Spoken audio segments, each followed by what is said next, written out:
Video में specially जो है वो हम न्यायपालिका के जो है वो बचे हुए प्रश्नों को देखेंगे।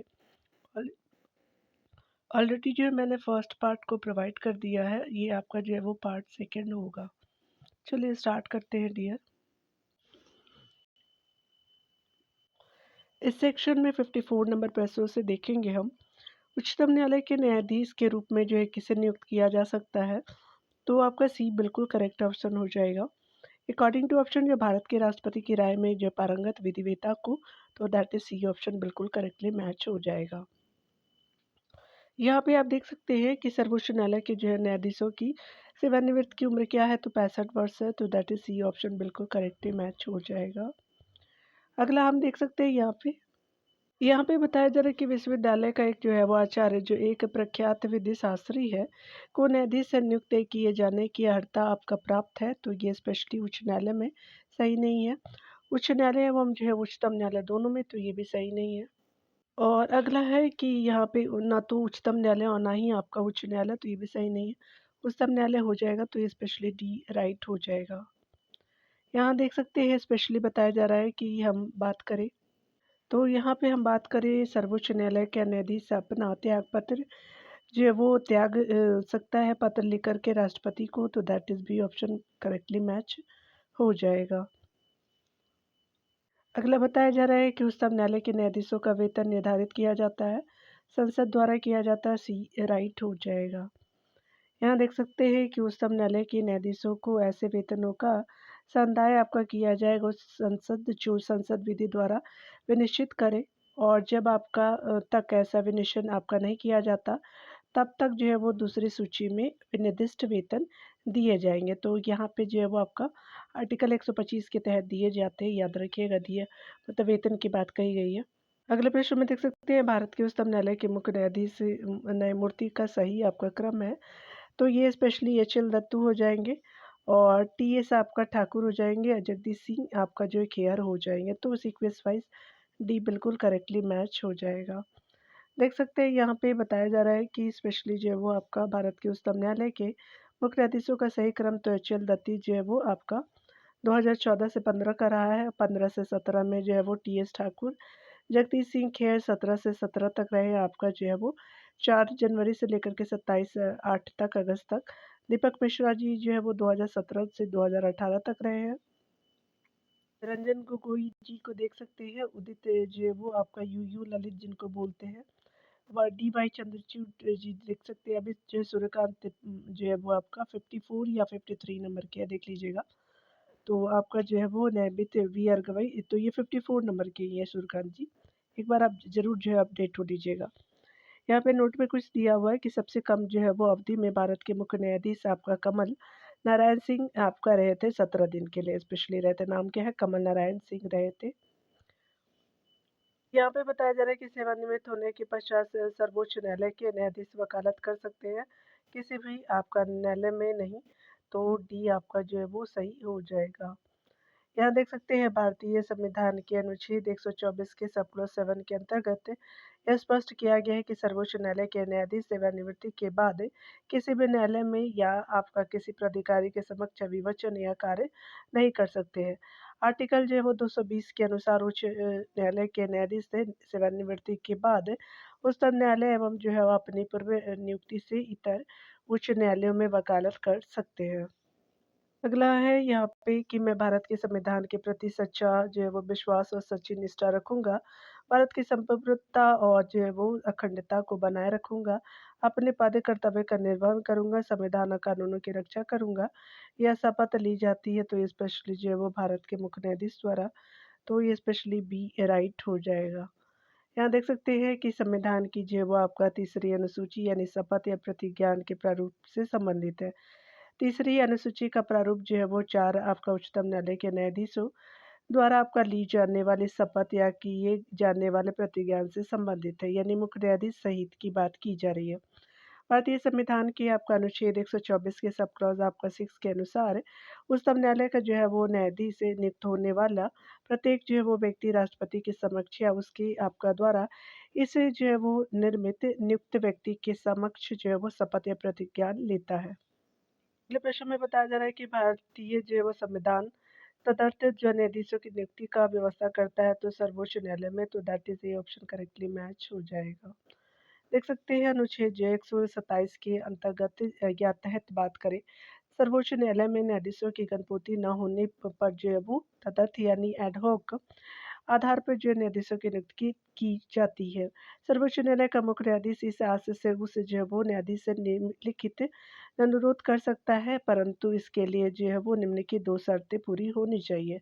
पहला शर्त की बात करें तो उसे जो है संबंधित उच्च न्यायालय के मुख्य न्यायाधीशों से परामर्श करना होगा जहाँ से तदर्थ न्यायाधीश को लेना है। उसे जो है वो राष्ट्रपति से सहमति लेनी होगी। तदर्थ न्यायाधीशों को वे भी अधिकार शक्तियाँ प्राप्त होते हैं जो सर्वोच्च न्यायालय के अन्य न्यायाधीशों को होते हैं। अगला देख सकते हैं भारत के सर्वोच्च न्यायालय में जो है निम्नलिखित में से किस प्रकार के न्यायाधीश या न्यायाधीशों की नियुक्ति की जा सकती है, तो इसलिए आपका तदर्थ न्यायाधीश तो बिल्कुल सही है। अतिरिक्त न्यायाधीश तो ये सही नहीं है, तो यहाँ पे क्या हो जाएगा कि फर्स्ट जो है बिल्कुल करेक्टली मैच हो जाएगा, that is A option correctly match हो जाएगा।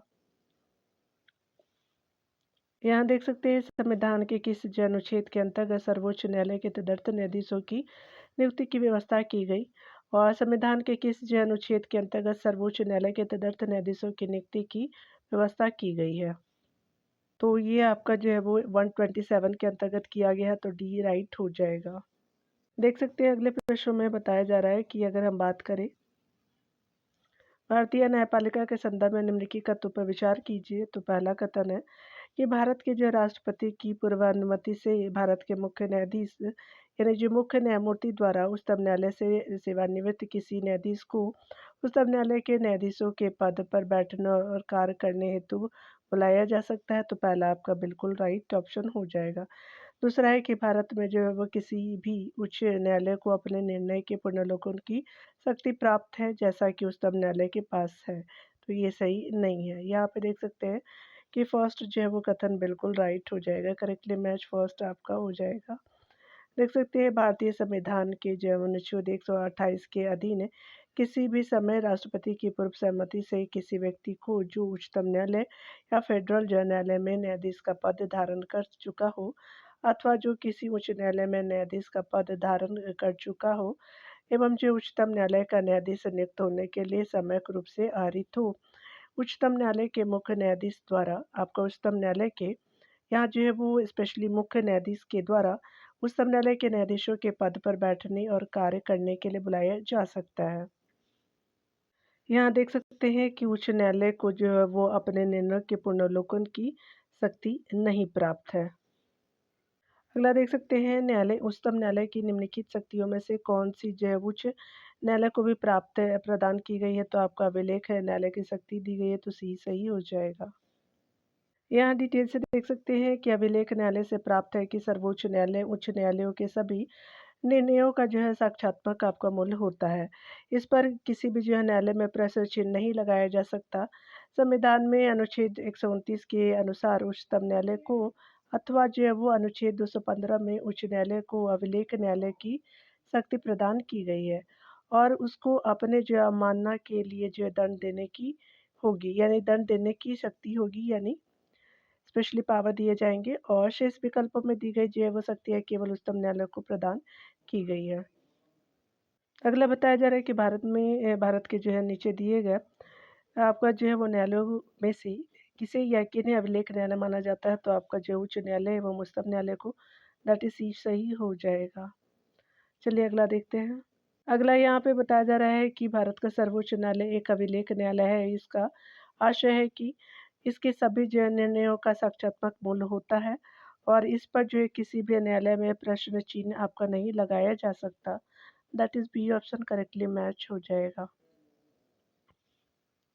अगला देख सकते हैं भारत के संविधान का कौन सा अनुच्छेद जो है वह सर्वोच्च न्यायालय को परामर्शी क्षेत्राधिकार प्रदान करता है, तो आर्टिकल 143 के द्वारा सी सही हो जाएगा। यहाँ देख सकते हैं आर्टिकल जो है वो 143 के तहत राष्ट्रपति के परामर्श मांगने पर उच्चतम न्यायालय कानून या जो है तथ्य के मामलों में राष्ट्रपति को परामर्श देता है। राष्ट्रपति को दो आपको श्रेणियों के मामले में उच्चतम न्यायालय से राय लेने का अधिकार है। पहला है सार्वजनिक महत्व के किसी मसले पर विधिक जो है वो प्रश्न उठाने पर, दूसरा है कि किसी जो पूर्व संवैधानिक संधि, समझौते, संविदा आदि जो है वो सनद मामलों पर किसी विवाद के उत्पन्न होने पर पहले जो मामले में उच्चतम न्यायालय अपना जो मत दे भी सकता है और नहीं भी। दूसरे मामले में उच्चतम न्यायालय को अपना मत देना अनिवार्य है। दोनों ही जो मामलों में उच्चतम न्यायालय का मत सिर्फ सलाहकारी होता है। परामर्श जो है वो आपका परामर्शी अधिकारिता की शक्ति के अधीन प्राप्त किसी निर्देश पर उच्चतम न्यायालय की जो पुनः आपका पीठ यानी सुनवाई करती है। उच्चतम न्यायालय की पूर्ण पीठ। अगला देख सकते हैं भारत का उच्चतम न्यायालय जो है वो आपका कानून या जो तथ्य के जो है वो मामले में जो है वो राष्ट्रपति को परामर्श देता है, तो तभी जब वो ऐसे परामर्श के लिए कहता है तो आपका जो भी राइट हो जाएगा। अगले प्रश्न में देख सकते हैं कि भारत के सर्वोच्च न्यायालय का परामर्शदात्री अधिकार से जो है वो प्रयुक्त होता है कि वह आपका सार्वजनिक महत्व के कानूनी या जो है वो तथ्यात्मक मामलों में राष्ट्रपति के परामर्श दे सकता है। तो दैट इज ये ऑप्शन बिल्कुल करेक्टली मैच हो जाएगा। अगले प्रश्न में देख सकते हैं उच्चतम न्यायालय की परामर्श जो अधिकारिता के विषय में निम्नलिखित में से कौन सही है। उच्चतम न्यायालय के लिए जो यह बाध्यकारी है कि वह जो राष्ट्रपति द्वारा निर्देशित किसी भी मामले में अपना मत व्यक्त करे, तो ये सही नहीं है। दूसरा कथन है कि परामर्श जो है वो परामर्शी अधिकारिता की शक्ति के अधीन प्राप्त किसी निर्देश पर उच्चतम न्यायालय की पूर्ण जो है वो पीठ सुनवाई करती है, तो सेकंड बिल्कुल राइट हो जाएगा। थर्ड है परामर्शी जो है अधिकारिता के अधीन प्राप्त निर्देश पर व्यक्त किया हुआ उच्चतम न्यायालय का मत सरकार पर बाध्यकारी नहीं है, तो थर्ड भी राइट हो जाएगा। अगला देख सकते हैं कि उच्चतम न्यायालय को जो है वो उसकी परामर्शी अधिकारिता की शक्ति के दिन एक बार में केवल एक ही निर्देश भेजा जा सकता है, तो ये सही नहीं है। तो 2 एंड 3 जो है वो बिल्कुल करेक्टली मैच हो जाएगा। यहाँ देख सकते हैं अगले प्रश्न में हम देखेंगे यहाँ पे अगले प्रश्न में है कि गुजरात में विधानसभा चुनाव की जो है वो चुनाव को स्थगित करने के चुनाव आयोग के निर्णयों की विधि मान्यता पर उच्चतम न्यायालय की जो राय जानने के लिए राष्ट्रपति के उच्चतम न्यायालय से अनुरोध भारतीय संविधान के कौन सा अनुच्छेद के अंतर्गत किया था। तो आर्टिकल 143 के अंतर्गत था, तो बी राइट हो जाएगा। यहाँ देख सकते हैं कि भारत के सर्वोच्च न्यायालय की शक्तियों के विषय में कौन सही नहीं है। तो यहाँ पे जो है वो कथनों में से बताना है। इसके पास जनता के मूल अधिकारों की रक्षा के लिए आदेश जारी की अनन्य शक्ति है, तो ये आपका पहला सही नहीं है। अगले कथन को देख सकते हैं कि यह जो है वो अंत शासकीय विवादों में मूल और अनन्य क्षेत्राधिकार रखता है, तो बिल्कुल आपका सही है।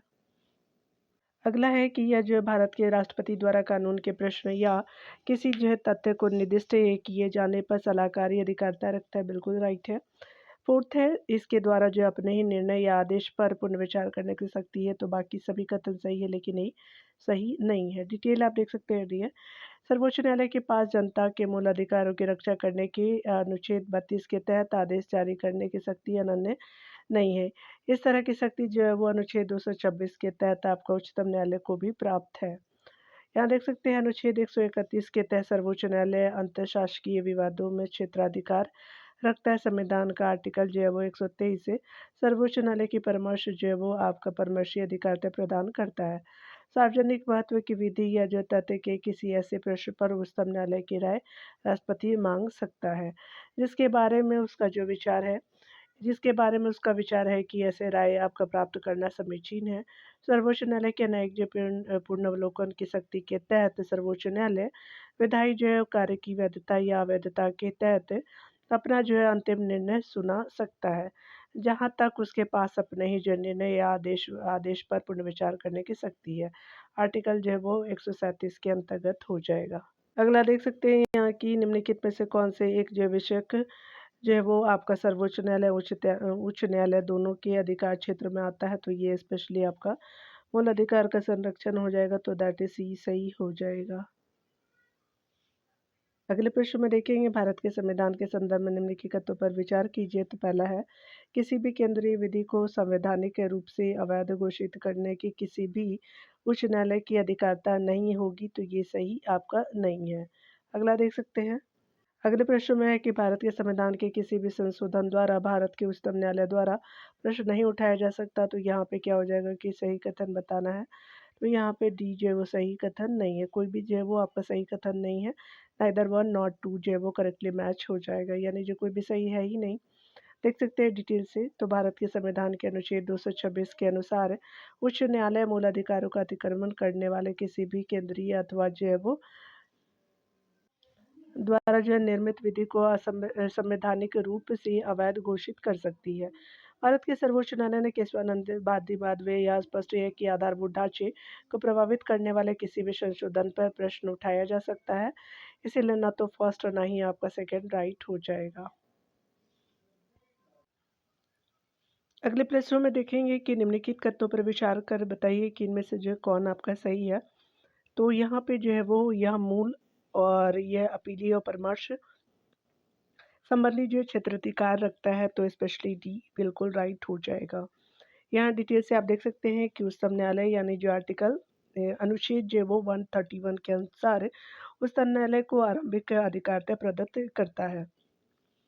और आर्टिकल 132 और से लेकर के 134 के जो है वो स्पेशली तहत आपका सर्वोच्च अपीलीय अधिकारिता है। संविधान के उच्चतम न्यायालय को राष्ट्रपति द्वारा उसे निर्दिष्ट किसी तथ्य या जो है वो विधि के प्रश्न पर सलाह के रूप में राय देने की शक्ति है। आर्टिकल देख सकते हैं 143 के अंतर्गत आप देख सकते हैं यहाँ किया था स्पष्ट है कि आपका जो है वो उच्चतम न्यायालय की जो है वो अधिकारिता 3 प्रकार की प्रारंभिक है, अपीलीय और परामर्श संबंधी हो जाएगा। यहाँ है कि मूल अधिकारों को प्रवृत्त कराने के लिए रिट निकालने की अधिकारिता के अतिरिक्त आप देख सकते हैं। अगला प्रश्न है कि भारत के जो है वो शीर्ष न्यायालय की अधिकारिता यानी जो है वो जुरिडिक्शन की अधीन जो है वो आपका निम्नलिखित में से कौन नहीं आता है। तो कॉलेजिएट जो है वो आपका जुरिडिक्शन नहीं आता है। तो आपका जो है वो कॉलेजिएट अधिकारिता के रूप में जो है वो स्पेशली एज को जो है वो यूज़ करते हैं। तो सी राइट हो जाएगा स्पेशली जो है वो। अगले प्रश्न में देखेंगे कि दो या अधिक जो है राज्यों के बीच किसी विवादों के मामले या केस में निर्णय देने के लिए निर्णय की जो उच्चतम न्यायालय की शक्ति क्या कहलाती है। तो आरंभिक अधिकारिता कहलाती है। तो दैट इज ये ऑप्शन बिल्कुल करेक्टली मैच हो जाएगा।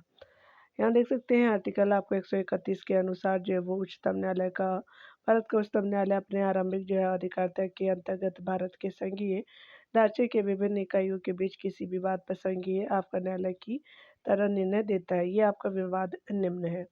भारत सरकार एवं जो है एक या अधिक राज्यों के बीच आपका हो यानी जो है वो स्पेशली। दूसरा है एक और जो भारत सरकार और किसी जो है राज्य या दूसरी ओर एक या अधिक जो है वो राज्य अन्य राज्यों के बीच हो। दो या अधिक राज्यों के बीच है। तो ये देख सकते हैं। अगले प्रश्न में कि निम्नलिखित में से कौन से जो उच्चतम न्यायालय की आरंभिक अधिकारिता में आते हैं। भारत सरकार तथा जो एक या अधिक जो राज्यों के बीच का विवाद बिल्कुल आपका सही है। अगला है कि संसद के जो है वो किसी भी सदन या राज्य विधानमंडल में हुए चुनाव पर विवाद सही नहीं है। भारत तथा जो है किसी संघ राज्य क्षेत्र के बीच बीच का विवाद तो ये सही नहीं है। अगला है कि दो या जो है वो अधिक राज्यों के बीच का विवाद तो आपका वन एंड जो है वो फोर्थ राइट आपका हो जाएगा अकॉर्डिंग टू ऑप्शन। तो यहाँ जो है वो सी बिल्कुल करेक्टली मैच हो जाएगा। तो दैट इज सी आपका राइट हो जाएगा। अगले प्रश्न में देख सकते हैं कि भारत के उच्चतम न्यायालय की आरंभिक अधिकारिता में निम्नलिखित विवादों में से कौन सा जो एक समाविष्ट नहीं है। तो भारत सरकार और भारत के जो है वो एक या अधिक नागरिकों के बीच जो है वो। तो यहाँ पे देख सकते हैं बी आपका करेक्टली मैच हो जाएगा। यहाँ देख सकते हैं कि भारत के उच्चतम न्यायालय की प्रारंभिक अधिकारिता का विस्तार कहाँ तक है। तो स्पेशली भारत सरकार तथा जो है वो तथा एक या अधिक जो है वो राज्यों के बीच विवाद। तो दैट इज बी आपका करेक्टली मैच हो जाएगा। यहाँ पे बताया जा रहा है कि निम्नलिखित में से कौन सा एक जो भारत के सर्वोच्च न्यायालय के अपीलीय अधिकार क्षेत्र से संबंधित है। सिविल आधिकारिक आपराधिक और जो है वह संवैधानिक मुकदमे की अपील है। तो that is A option correctly match हो जाएगा। यहाँ से डिटेल से देख सकते हैं संविधान के आर्टिकल 132 के अनुसार उच्चतम न्यायालय देश का जो है वो सर्वोच्च अपीलीय न्यायालय है। उसे सभी जो राज्यों की उच्च न्यायालयों के निर्णयों की आपका विरुद्ध अपील सुनने का अधिकार प्राप्त है। देख सकते हैं भारतीय संविधान का कौन सा जो है वो आर्टिकल संवैधानिक विवाद में सर्वोच्च न्यायालय को अपीलीय जो है वो अपीलीय क्षेत्राधिकार से संबंधित है। तो आपका आर्टिकल 134 ए को मिला करके जो है वो अनुच्छेद 132 को पढ़ना। तो स्पेशली आपका जो है वो सी बिल्कुल करेक्टली मैच हो जाएगा। यहाँ डिटेल से आप देख सकते हैं कि आपका जो है वो स्पेशली आर्टिकल जो है वो आपका 132 के सब क्लॉज 1 के अनुसार स्पष्ट है, उल्लिखित है कि भारत के राज्य क्षेत्र में किसी जो उच्च न्यायालय की सिविल आपका दांडिक एवं जो है वो या अन्य कार्यवाही में आपका जो है वो दिए गए किसी निर्णय, डिक्री या अंतिम जो है वो आदेश की अपील उच्चतम न्यायालय में होगी। यदि वह आपका उच्च न्यायालय का आर्टिकल जो है वो 134 के सब क्लॉज ए के अधीन प्रमाणित कर देता है कि उस जो है वो मामले में इस जो है संविधान के निर्वचन के बारे में विधि का कोई सारवान आपका प्रश्न अंतर्वल्लकित है, यानी जो है वो दिए गए हैं, ठीक है। कुछ हिंदी इतने जो है वो कठिन होते हैं ना कि आप जो है वो शब्द का उच्चारण भी प्रॉपर तरीके से नहीं कर पाते हैं। देख सकते हैं संविधान की व्याख्या से संबंधित सभी जो है विवाद आपका सर्वोच्च न्यायालय के पास लाए जाते हैं। इसके जो है वो स्पेशली अपीलीय क्षेत्राधिकार के अंतर्गत लाए जाते हैं, तो दैट इज़ जो वो बी आपका जो है वो जुरिडिक्शन के रूप में लगती है। इसको अपीलेट जो है वो जुरिडिक्शन आपका करते हैं, ठीक है। तो ये स्पेशली प्रोनाउंसिएशन जो इंटरप्ट हो रहा है, तो दैट इज़ जो है वो आपका बी राइट हो जाएगा, ठीक है। यहाँ देख सकते हैं राष्ट्रीय जो हरित जो वो न्यायाधिकरण के किसी भी जो निर्णय से व्यथित कोई आपका व्यक्ति सर्वोच्च न्यायालय में अपील कितने दिन के भीतर दायर कर सकता है। तो एनजीटी जो है वो 2010 में बनी थी डियर, तो आपका 90 दिनों के अंतर्गत, तो दैट इज़ डी ऑप्शन पे 90 डेज हो जाएंगे, तो दैट इज़ डी ऑप्शन जो करेक्टली मैच हो जाएगा। राष्ट्रीय जो है हरित न्यायाधिकरण जिसको हम लोग जो है वो नेशनल ग्रीन ट्रिब्यूनल कहते हैं, तो आपका उसी का हिंदी उच्चारण है, का गठन जो है संसद द्वारा 2010 में किया गया था। यह एक जो है वो सांविधिक जो निकाय के रूप में कार्य करता है, जो पर्यावरण से संबंधित 7 कानूनों के तहत आपका जो है वो नागरिक मामलों की सुनवाई कर सकता है। राष्ट्रीय जो हरित जो है न्यायाधिकरण के लिए यह अनिवार्य है कि उसके अधीन जो भी मुकदमा आए उसके जो निपटारा 6 महीनों के भीतर आपका हो जाना चाहिए। इसके द्वारा जो है वो दिए गए आपका निर्णयों के विरुद्ध सर्वोच्च न्यायालय में 90 दिनों के भीतर आपका अपील की जा सकती है। इसकी जो है वो प्रमुख शाखाएँ आप जो नई दिल्ली में है, जबकि जो है 4 क्षेत्रीय शाखा पुणे, भोपाल, चेन्नई, कोलकाता में स्थित है। अतः जो है वो आपका डी राइट हो जाएगा। यहाँ पे बताया जा रहा है कि भारत के राष्ट्रपति, उपराष्ट्रपति के निर्वाचन में जो उठे संदेह और विवादों के मामले में जांच और निर्णय निम्नलिखित में से किस संवैधानिक प्राधिकरण द्वारा किए जाते हैं। तो भारत के जो आपका क्या हो जाएगा, उच्च न्यायालय के द्वारा किए जाते हैं, ये सही हो जाएगा। तो यहाँ देख सकते हैं भारत के राष्ट्रपति, उपराष्ट्रपति के निर्वाचन में आपका उठे संदेहों को विवादों के मामले में जांच जो है वो भारत के उच्चतम न्यायालय के पास है, तो स्पेशली जो है वो आपका ए राइट हो जाएगा। आप डिटेल से देख सकते हैं संविधान के आर्टिकल आपका 71 के अनुसार भारत के राष्ट्रपति, उपराष्ट्रपति के निर्वाचन में उठे संदेह और विवादों के मामलों में जांच और निर्णय आपका भारत के उच्चतम न्यायालय द्वारा किए जाते हैं तथा इसका निर्णय अंतिम होता है। यह जो उच्चतम न्यायालय द्वारा किसी राष्ट्रपति यानी किसी व्यक्ति की राष्ट्रपति या उपराष्ट्रपति के जो रूप में नियुक्ति को अवैध घोषित किया जाता है। जो उच्चतम न्यायालय की घोषणा से पूर्व आपका इसके द्वारा आपका किए गए कार्य अवैध नहीं माने जाएंगे तथा प्रभावी आपका नहीं रहेंगे। अगला देख सकते हैं यहाँ पे स्पेशली बताया जा रहा है कि उच्चतम न्यायालय के बारे में निम्नलिखित में कथनों में से कौन सही नहीं है। तो यह है कि भारत के संविधान के आर्टिकल जो है वो 129 और आपका अनुच्छेद 144 के अंतर्गत है। न्यायालय की अवमानना के लिए दंड देने की जो है वो शक्ति उच्चतम न्यायालय में निहित आपका की गई है, तो स्पेशली आपका ये राइट हो जाएगा। यहाँ पे देख सकते हैं कि स्पेशली जो है वो आपका नहीं है, यानी ये सही नहीं है डियर। तो यहाँ पे डिटेल से देख सकते हैं कि आर्टिकल जो है वो आपका 129 के अंतर्गत भारतीय संविधान के अंतर्गत आपका न्यायालय की अवमानना के लिए दंड देने की शक्ति उच्चतम न्यायालय तथा जो है वो आपका अनुच्छेद 215 के अंतर्गत उच्च न्यायालय की अवमानना के लिए दंड देने की शक्ति जो उच्च न्यायालय में आपका निहित की गई है। जबकि जो आर्टिकल 144 के अंतर्गत सिविल और न्यायिक प्राधिकरण द्वारा उच्चतम न्यायालय की अवस्था में यानी उच्चतम न्यायालय की सहायता में कार्य किया जाना वर्णित है। शेष जो है वो आपका उच्चतम न्यायालय के बारे में सही है। चलिए देख लेते हैं और भी कथनों का आपको ज़रूरत हो सकता है। तो सलाहकारी अधिकारिता को उच्चतम न्यायालय में आपका निहित किया गया बिल्कुल सही है। अगला है कि यदि राय मांगी जाती है तो उच्चतम न्यायालय आपका कतिपय जो परिस्थितियों में राष्ट्रपति को राय देने से इनकार कर सकता है। अगला देख सकते हैं यहाँ पे कि उच्चतम न्यायालय द्वारा आपका घोषित विधि जो है वो भारत के राज्य क्षेत्र के भीतर सभी न्यायालयों के लिए आबादकर है, तो आपका सारे सही है, लेकिन आपका हमसे जो इनकरेक्ट पूछा गया था इसलिए आपका ये सही नहीं है। डिटेल तो भी बता दिया मैंने। हमसे पूछा जा रहा है विचार करने हैं कथनों पे, तो भारत जो है वो स्पेशली संसद जो है वो भारत के उच्चतम न्यायालय की अधिकारिता को विस्तारित आपका नहीं कर सकती, क्योंकि उसकी अधिकारिता वही है जो संविधान ने प्रदान की है, तो ये सही नहीं है। अगला देख सकते हैं, उच्चतम जो है वो आपका न्यायालय और उच्च न्यायालय के अधिकारी और सेवक जो है वो संबंध आपका मुख्य न्यायमूर्ति द्वारा नियुक्त किए जाते हैं, और न्यायालय का जो है वो प्रशासनिक जो है वो वह भारत की संचित निधि द्वारा भारित होते, तो ये भी आपका सही कथन नहीं है। तो यहाँ पे देख सकते हैं कोई भी कथन सही नहीं है, यानी जो है दैट इज डी जो करेक्टली मैच हो जाएगा। देख सकते हैं संविधान के जो आर्टिकल आपका जो 138 के सब क्लास 1 के अनुसार उच्चतम न्यायालय को संघ सूची के विषयों में से जो है किसी के संबंध में ऐसी अतिरिक्त अधिकारिता और शक्तियां होंगी जो संसद विधि द्वारा प्रदान करे, जबकि जो उच्चतम न्यायालय का जो प्रशासनिक आपका वह भारत की संचित निधि पर भारित है, तथा उच्च न्यायालय का जो प्रशासनिक वह जो है वो राज्य की संचित निधि पर भारित होता है। अगले प्रश्न में देख सकते हैं कि उच्च न्यायालय में जो संविधान के निर्वाचन से संबंधित मामले की सुनवाई करने के लिए न्यायाधीशों की कम से कम कितनी आपका जो है वो होनी चाहिए संख्या, तो आपकी 5 कम से कम होनी चाहिए, तो that is D option correctly match हो जाएगा। यहाँ देख सकते हैं कि उच्चतम न्यायालय ने जो है वो उच्चतम न्यायालय में संविधान के निर्वाचन से संबंधित मामलों की सुनवाई करने के लिए जो न्यायाधीशों की संख्या कम से कम 5 होनी चाहिए।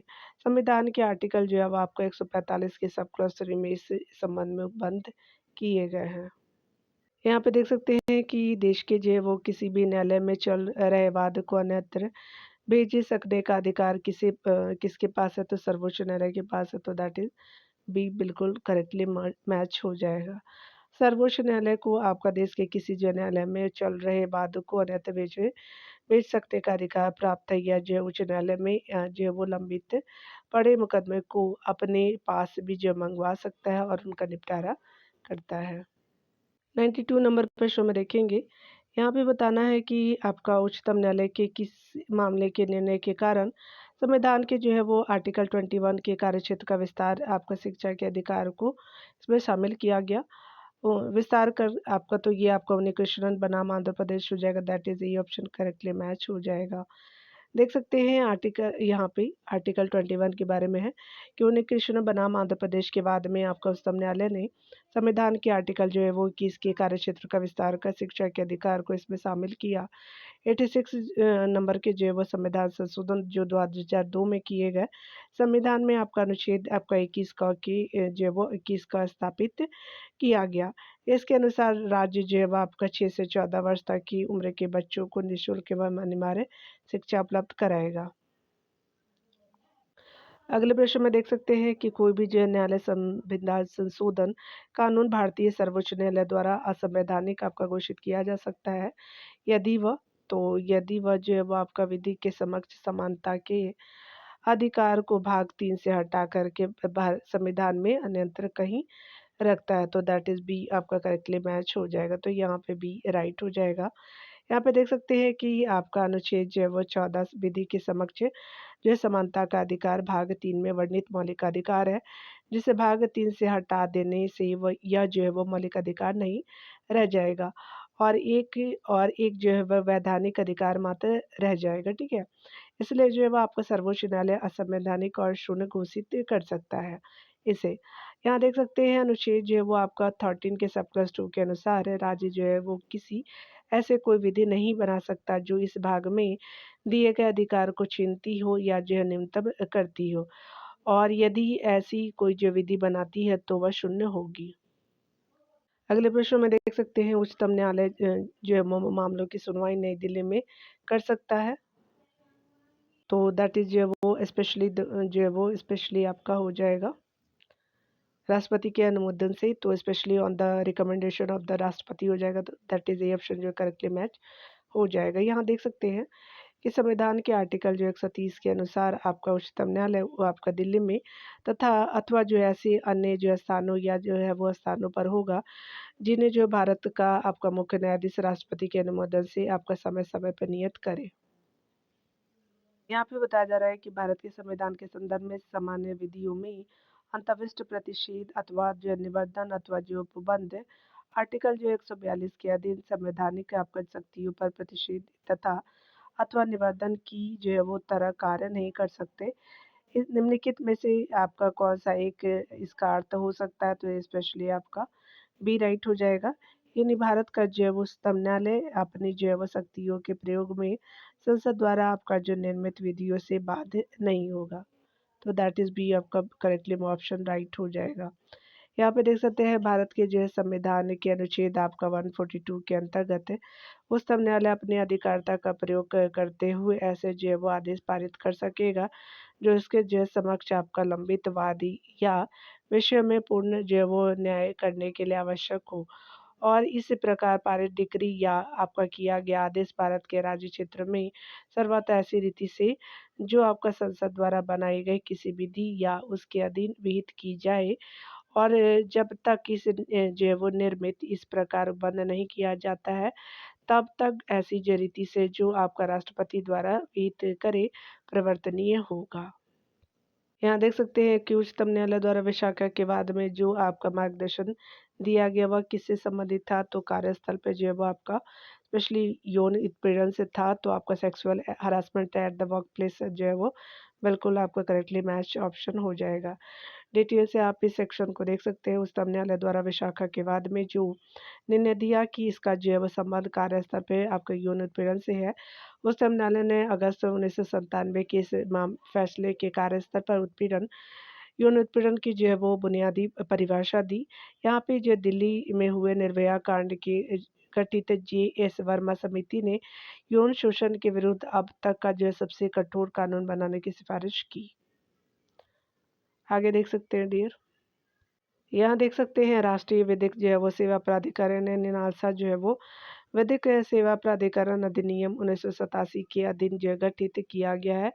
इस संदर्भ में निम्नलिखित में से कौन आपका कथन सही नहीं है? तो पहला कथन देख सकते हैं उच्चतम न्यायालय के जो है वो मानवीय मुख्य न्यायमूर्ति इस प्राधिकरण के अधिशासी आपका अध्यक्ष है। तो आपका जो है पहला कथन सही नहीं है।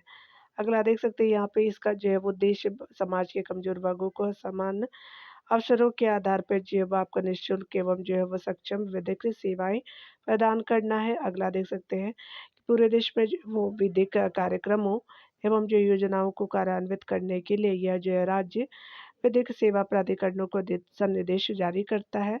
अगला है कि विवादों के सौहार्दपूर्ण निपटारे के लिए जो लोक अदालतें स्थापित करना।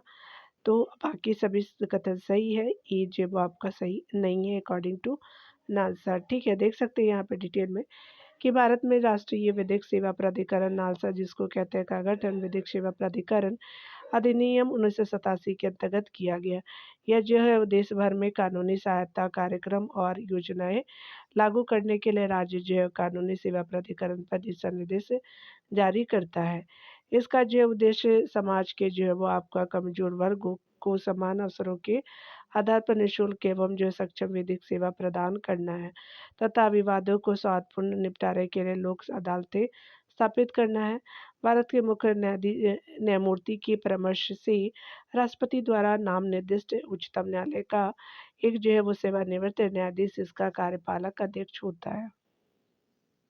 यहाँ देख सकते हैं कि भारत के संविधान के दो आपका उपबंधों जो सर्वाधिक स्पष्ट रूप से न्यायिक पुनर्विलोकन की शक्ति को व्यक्त करता है, ये कौन से है? तो आपका जो अनुच्छेद 32 आपका आर्टिकल 226 हो जाएगा। तो that is B correctly match हो जाएगा। देख सकते हैं न्यायिक जो है पुनर्विलोकन का तात्पर्य न्यायालय की उस शक्ति से है जिस शक्ति के बल पर वह विधायिका द्वारा माननीय कानूनों कार्यपालिका द्वारा जारी किए गए आदेश तथा प्रशासन द्वारा किए गए कार्यों की जांच करके यह पता करती है कि वह मूल ढांचे के अनुरूप है या नहीं। मूल ढांचे के प्रतिकूल होने पर न्यायालय उसे जो है वो अवैध घोषित करता है। न्यायिक जो पुनर्विलोकन का प्रावधान आपका भारत एवं उच्चतम न्यायालय के संविधान में है। भारतीय संविधान में न्यायिक पुनर्विलोकन विधि द्वारा स्थापित प्रक्रिया पर आधारित है। आर्टिकल जो है वो आपका 13 यह घोषित करता है कि मूलगत अधिकारों से असंगत या उनका जो है वो अल्पीकरण करने वाली विधियां आपका शून्य होंगी। दूसरे शब्दों में ये जो है वो आपका न्यायिक समीक्षा आपका योग्य है। यह जो है वो आपका शक्ति स्पेशली उच्चतम न्यायालय को आर्टिकल 32 और उच्च न्यायालय को आर्टिकल 226 के तहत प्राप्त है। दोनों का अलग अलग आर्टिकल है। इसके अनुसार किसी भी विधि जो आपका मूलाधिकार का उल्लंघन करे, उससे अवैध या गैर संवैधानिक आपका घोषित कर सकती है। अगले प्रश्न में देख सकते हैं, कथन ये है कि न्यायिक पुनर्वलोकन कार्यपालिका या व्यवस्थापिका को उन शक्तियों का प्रयोग करने से रोकने की प्रक्रिया है जो संविधान द्वारा उन्हें प्रदान नहीं किए गए। तो पहला आपका कथन बिल्कुल सही है। दूसरा कथन देख सकते हैं कि भारत में जो है वो आपका न्यायिक पुनर्वलोकन की शक्ति का शोध संविधान के आपका जो है वो आर्टिकल जो है वो 13 का सब क्लॉज 2 में दिया गया है। तो यहाँ पे आप देख सकते हैं डियर कि स्पेशली ई और आर आपका सही है और आर ए का सही स्पष्टीकरण है, तो आपका that is A option correctly match हो जाएगा। अगला देख सकते हैं कि इनमें से किन जो है वो देशों के सर्वोच्च न्यायालय को न्यायिक पुनरीक्षण के अधिकार उपबंध है। तो आपका भारत के जो है वो आपका यूएसए, भारत यूएसए हो जाएगा, तो that is A option correctly match हो जाएगा। अगला देख सकते हैं भारत में न्यायिक जो है वो पुनर्वलोकन की शक्ति का जो प्रयोग किसके द्वारा किया जाता है। तो आपको उच्चतम न्यायालय और उच्च न्यायालय द्वारा, तो that is B option correctly match हो जाएगा। अगला देख सकते हैं यहाँ पे, अगला देख सकते हैं भारत में न्यायिक का पुनरीक्षण का अर्थ है विधियों और कार्यपालिका आदेशों की संवैधानिकता की विषय में प्रख्यापन आपका करने का न्यायपालिका का अधिकार। दैट इज ए आपका करेक्टली ऑप्शन राइट हो जाएगा। यहाँ देख सकते हैं कि भारतीय संविधान में न्यायिक पुनर्वलोकन आधारित है विधि द्वारा स्थापित प्रक्रिया द्वारा, तो ये बिल्कुल करेक्टली मैच हो जाएगा। अगला हम देख सकते हैं डियर, यहाँ पे बताना है कि सर्वोच्च न्यायालय के किसी आपका घोषित निर्णय अथवा पहले आपका दिए गए आदेश पर पुनर्विचार की शक्ति किस अनुच्छेद में है। तो आपका आर्टिकल जो है वो 137 हो जाएगा, तो आपका जो है वो 2 बी राइट हो जाएगा, यानी ऑप्शन बी। यहाँ देख सकते हैं संविधान के आर्टिकल जो 137 के अनुसार संसद द्वारा बनाई गई किसी विधि के या जो है अनुच्छेद 145 के अधीन बनाए गए निर्णयों के उपबंधों के अधीन आपका रहते हुए सर्वोच्च न्यायालय को अपने द्वारा जो है बनाए गए निर्णय या आपका दिए गए आदेशों का पुनर्वलोकन यानी करने की शक्ति प्राप्त होती है। जबकि आर्टिकल जो 126 है आपका जो है वो कार्यकारी मुख्य न्यायाधीशों की नियुक्ति से संबंधित है।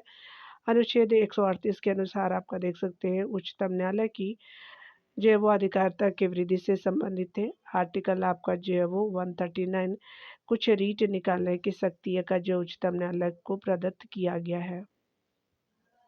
अगला देख सकते हैं कि उच्चतम न्यायालय द्वारा आपका जो सुनाए गए निर्णय या दिए गए आपका आदेश के पुनर्वलोकन के बारे में निम्नलिखित में कौन सही है।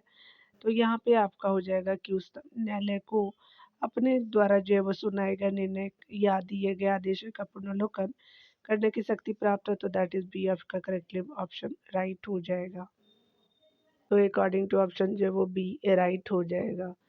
यहाँ पे देख सकते हैं कि भारत के जो है वो सर्वोच्च न्यायालय के निर्णय के संबंध में निम्न में से क्या सही है। तो यहाँ पे जो है आपका सर्वोच्च न्यायालय को जो है अपने निर्णय को परिवर्तित करने का अधिकार है, तो ये करेक्टली मैच हो जाएगा। अगला देख सकते हैं यहाँ पे कि आधारभूत ढांचे का संवैधानिक आपका सिद्धांत निम्न में से जो है वो किसके द्वारा आविष्कृत है। तो आपका जो है वो आपका जुडिशियरी के द्वारा, दैट इज जो न्यायपालिका करेक्टली मैच हो जाएगा। आप डिटेल से देख सकते हैं कि संसद के जो है वो संविधान संशोधन की शक्ति की सीमा की व्याख्या की आलेख में सर्वोच्च न्यायालय द्वारा आधारभूत ढांचे के सिद्धांत का प्रतिपादन किया गया है। इस आधारभूत ढांचे यानी मूल संरचना के सिद्धांतों का जो है वो स्रोत जो है वो सर्वोच्च न्यायालय की न्यायिक व्याख्या है। अगर बात करें केशवानंद भारती बनाम आपका केरल राज्य यानी 1973 के बाद में सर्वोच्च न्यायालय ने यह आपका भी निर्धारित किया कि संसद संविधान के किसी आपका उपबंध में जो है वो संशोधन करने के लिए स्वतंत्र है, परंतु ऐसा संशोधन संविधान की आधारिक जो है वो आपका संरचना को नष्ट करने वाला नहीं होना चाहिए। आधारिक जो है वो संरचना की पहचान एवं जो है वो व्याख्या सर्वोच्च न्यायालय द्वारा समय समय पर की जाएगी।